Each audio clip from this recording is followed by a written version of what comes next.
안녕하세요. 문화적 심리학 통일연구소장 심리학자 심진섭입니다. 오늘 주제는 북한군 창설 기념일에 대해서 한번 생각을 해봤습니다. 4월이 들어서면 북한은 참 바쁠 것 같아요. 왜냐하면 4월 15일이 김일성이 생일인 그들이 얘기하는 태양절이라고 하지 않습니까? 북한 제1의 명절. 그것이 있고 또 이제 4월 25일 날, 4월 25일은 바로 이제 북한군이 창설된 날이에요. 그래서 이제 창설은 다른 때도 있지만은 그날로 또 자기들 마음대로 정합니다. 어떤 역사적인 근거도 없죠. 자기가 정하면 정하는 거예요. 이제 그래서 이제 북한 인민혁명군 창설 기념일이라고 이제 자기들이 주장을 합니다. 북한군이 언제 창설되냐면 1948년 2월 8일에 창설돼요. 1977년도까지는 김정일이 2월 8일을 북한군 창설 기념일을 했어요. 행사도 그때 쭉 했고. 그런데 1977년에 김일성이 가만히 생각해보니까 아니겠다 해가지고 자기가 1932년 4월 25일 날 항일 빨치산 부대를 만들었다. 그래서 그날이 바로 현재의 조선인민혁명군의 뿌리가 아니냐. 그래서 그날로 정하자 해가지고 정했어요.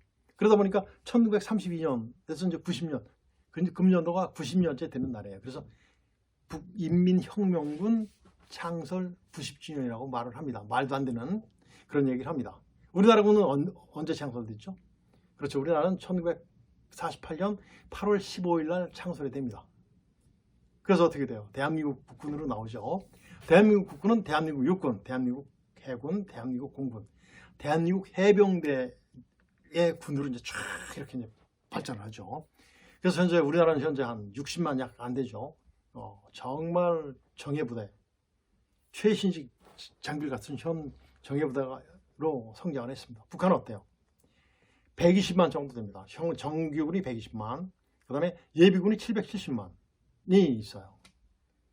거의 다 그렇죠. 거의 800만 이상, 거의 1000만 가까이 국민의 한 2분의 1, 반에 가까운 수준이 전부 다 군인이에요. 알만하시죠? 그래서 이제 그렇게 되었다라는 것을 여러분들께 먼저 말씀을 드립니다. 그래야지 왜 90주년이 됐는가가 이제 나오는 거예요. 자, 그래서 이제 2022년도 금년도 행사를 볼 때는 어때요? 4월 25일 날 행사 벌어졌죠. 그런데 언제 벌어졌습니까? 언제 벌어졌어요? 야간에 벌어졌어요. 야간에. 2020년 10월 10일 북한 당창건 기념일, 그때 행사를 자정했습니다. 자정에 시작하려 했는데 그거를 비롯해 가지고 이번 인민군 창설 기념일 90주년 행사까지 4번이나 이제 야간에 했어요. 여러분들 야간에 실시하는 이유가 뭐라고 생각하십니까? 야간에 하는 이유, 야간에 시작하는 이유는 바로 뭐냐면 주변 환경이라든가 모든 것들을 은폐하고 싶은 것들이 많아서 그래요. 혹자들은 이렇게 얘기합니다.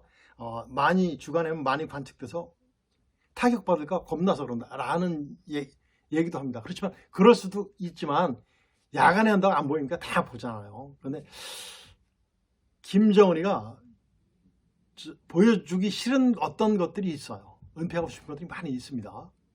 밤에 하면 정확히 잘 안 보이지 않습니까? 우리 육안으로는. 그런 의미도 있어요. 그리고 이제 뭐가 있냐면 집중의 효과가 있어요. 집중의 효과. 어두우니까 조명 비춰진 곳만 보이지 않습니까? 집중의 효과가 있어요. 거기서 뭐를 활용하죠? 그 조명의 효과를 뭐로 활용하죠? 불꽃놀이를 확 활용해요. 그러면서 그 예술성이라든가 창조성을 강조합니다. 또 우상화에 동원하는 거예요. 그러면서 이제 야간에 실시하는 이유가 바로 이제 그렇다는 것을 여러분들께 말씀드립니다. 여러분들도 수군이 가시죠? 그렇습니다. 그리고 이제 이번에 행사에서 어떻게 했어요? 자정에 하지 않고, 자정 넘기면 26일이 되니까 9시에, 21시에 시작했습니다. 시작해서 쫙 했죠. 열병식도 하고 했어요. 그러면서 어떻게 됐습니까? 여기서 이제 현재까지 우리한테 보여줬던, 전 세계에 공개했던 모든 무기들이 다 보여줍니다. 그 자리에서. 막 보여주죠. 신형 SLBM, 극초음속 미사일, 소형 전술 유도무기, 이런 것들을 쫙 합니다. 이제 보여줘요. 그러면서 김정은이 뭐라고 그러죠? 우리 핵이 전쟁 방지에만 속박되는 것에서 벗어날 수 있다. 이런 얘기를 합니다. 이런 얘기를 해요. 이런 얘기를 쭉 하면서 이제 시작되는 거죠. 이때 김정은이 복장이 어땠어요? 평상시 복장이 아니고 정말 우리가 봐도 흰 옷에 정말 휘황찬란한 정말 멋있는, 누가 봐도 야 리더답다. 유독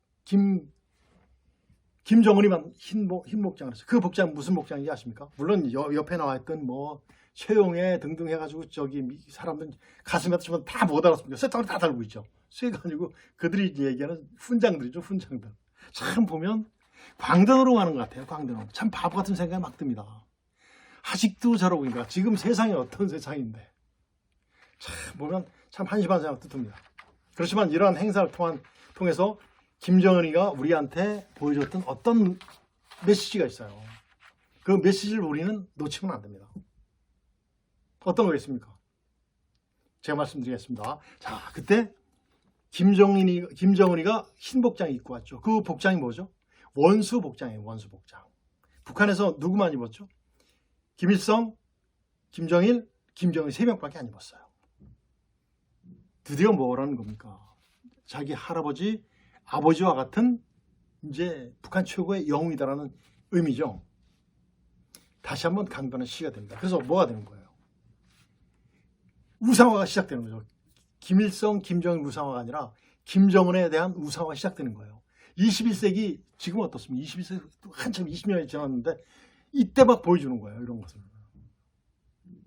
조선시대에나 보여줄 만한 그런 일들이 지금 나오는 거예요. 그러면서 그때 어땠어요? 이 행사를 통해서 북한의 매체에서 뭐라고 그랬습니까? 물론 이제 그때 이제 평에 이제 집을 받은 그 어떤 배우도 아나운서도 나왔었습니다만은 그때 뭐라고 그랬어요? 각종 매체에서 뭐라고 하냐면 만고철새의 영 막 이런 소리를 했어요. 만고철새의 영이다. 그 다음에 김정일이한테 했던 그 천출명장, 하늘에서 낸 명장이다. 이 얘기가 여기 또 나와요. 천출명장이라는 표현이 이번에 썼어요. 그래서 바로 뭐냐면 이번에 보여줬던 것이 바로 뭐냐면 첫 번째 이유가 김정은의 우상화예요. 우상화를 보여줬던, 드디어 이제 김정은이의 최고가 된 김정은이의 우상화를 보여준 것이 바로 이번 행사의 첫 번째 목적이고, 두 번째는 뭐죠? 이제 바로 이제 심지어에 나오겠죠. 심지어 나오는데 바로 뭐냐면 우상화인 북한 주민한테 하는 것이 대내 심리전이죠. 그 우상화 및 결속력을 이게 이제 박차를 가하는 거죠. 결속력에 가하는 거예요. 그때 매체에서 또 뭐라고 했습니까? 마치 김일성 장군이 살아나온 것 같다. 저 늠름한 모습이. 막 그런 얘기들이 막 나와요. 이 자체가 바로 우상화예요. 그리고 이제 결속력을 박차를 가하는 선전선동입니다. 그 다음에 또 뭐가 나옵니까? 이 자체가 바로 뭐냐면 아무래도 지금 우크라이나 사태라든가 모든 것들 지금 북한 정말 힘들지 않습니까? 거기서 나오는 국민들이 느슨해진 어떤 것들을 사상을 결속시키는 어떤 강화의 의미가 포함되어 있어요. 그 다음에 이제 대외적인 심리전 있죠. 대외적인 심리전. 지금 우크라이나 와 러시아와의 전쟁, 여기에서 전 세계에서 전 세계 국민들이 뭐라고 느낍니까? 전 세계 국민들이 뭐라고 느껴요? 정말 공산주의는 나쁘다. 정말 공산주의에 대한 회의가 느껴지잖아요. 러시아는 지금도 전쟁하고 있는지 모릅니다. 러시아 주민들은.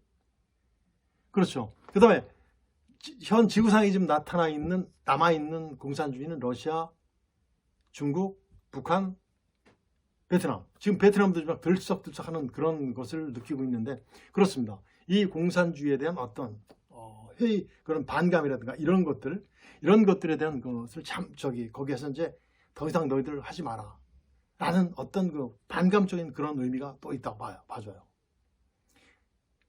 그렇지 않습니까? 그런데 우크라이나 국민들 보면 어때요? 정말 그 자유민주주의 맛본 사람들이라 우리가 봤을 때 일주일도 안 돼서 우크라이나 끝날 줄 알았어요. 아니지 않습니까? 정말 잘 버텨내고 있잖아요. 잘 버텨내고 있고 아마 우크라이나의 승리가 예측되기도 합니다. 그래야 되겠지만 그래야지 자유민주주의의 승리죠. 그 다음에 이제 이번에 김정은이가 또 대외적으로 핵 능력을 과시했어요. 그래서 UN 국제사회에서 북한에 제재를 가하고 있죠. 여기에 대한 그 반감 표출이죠. 반감을 표출했고 빨리 해제를 압박하는 거예요. 빨리 우리의 제재를 풀어달라 이런 압박도 되는 거예요. 압박적인 심리전도 있어요.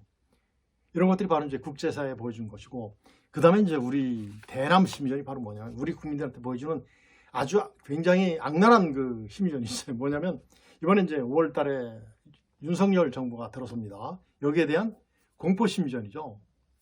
우리는 핵 선제 공격 전략을 채택을 했다. 너희들 까불면 우린 공격할 것이다. 한번 붙어보자. 뭐 이런 거예요. 하려면 하자 이거죠. 이게 바로 이제 우리 새 정부에 대한 어떤 겁니까? 선전포고나 마찬가지인 거죠. 협박이죠, 협박. 그리고 이제 5월 21일 날 미국 바이든 대통령이 일본을 먼저 가서 협상을 하지 않고 우리 대한민국 윤석열 대통령하고 이제 그 협상을 하러 오죠. 그렇죠. 한미 동맹 강화죠, 강화. 거기에 대한 한미 결속력에 대한 김정은의 불안감이 표출된 겁니다. 불안감이 표출된 거예요. 그래서 다시 한번 굉장히 우리한테 압박하는 공포심리전을 전개하고 있죠. 그리고 이제 정부가 바뀌면 이제 어차피 남북 대화는 이루어져야 되는데 거기에 대해서 어떤 주도권을 장악하려는 어떤 그러한 의도가 들어가 있습니다. 그렇겠죠. 그리고 이제 정말 무서운 것이 있어요. 뭐냐면 남남 갈등을 조장하는 거예요.